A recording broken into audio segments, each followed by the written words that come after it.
কিন্তু ওই নারকেল গাছ বলতে একটা কথা মনে পড়লো, দেখেন কোথায় গাছের উপরে, কোথায় ডাব, কোথায় শক্ত নারকেলের ভিতরে পানি, কত নিয়ামত।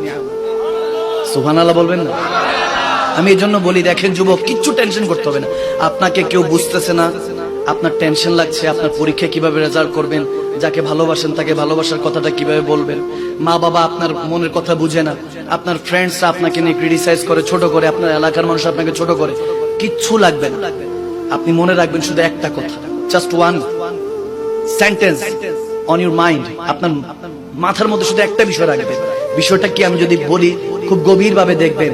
শক্ত আলু যখন গরম পাত্রে গরম পানির মধ্যে রাখেন, সেটা যখন নরম হয়ে যায়, আর নরম ডিমটা যখন ওই গরম পাত্রে রাখেন, যিনি শক্ত করে দেয় তিনি আপনার মনের খবর সবই জানে। ঠিক কিনা?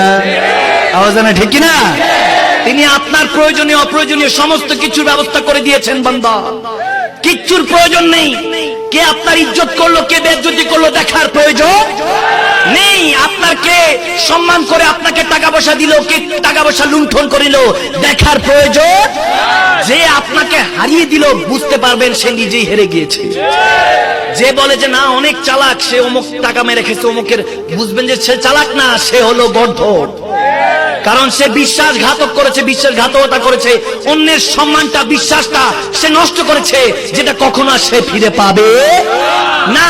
যে গাদ্দারি করলো, যে গুনাহ করলো, মনে রাখবেন যে গুনাহ করলো, যে সুদ খাইলো, ঘুষ খাইলো, দেশের টাইনা দশেরটা খাইলো, সে কখনো চালাক নয়, সে লেজেন্ড নয়, সে বরং হলো সে একদম নিকৃষ্ট প্রাণী। তার কখনো এই তিসপার উসপার হবে না। যে 5 ওয়াক্ত নামাজ হাইয়ালাস সালাহ হাইয়ালাল ফালাহ বলার আগে মসজিদে পৌঁছে গেল, সেই হলো বুদ্ধিমান। ঠিক কিনা?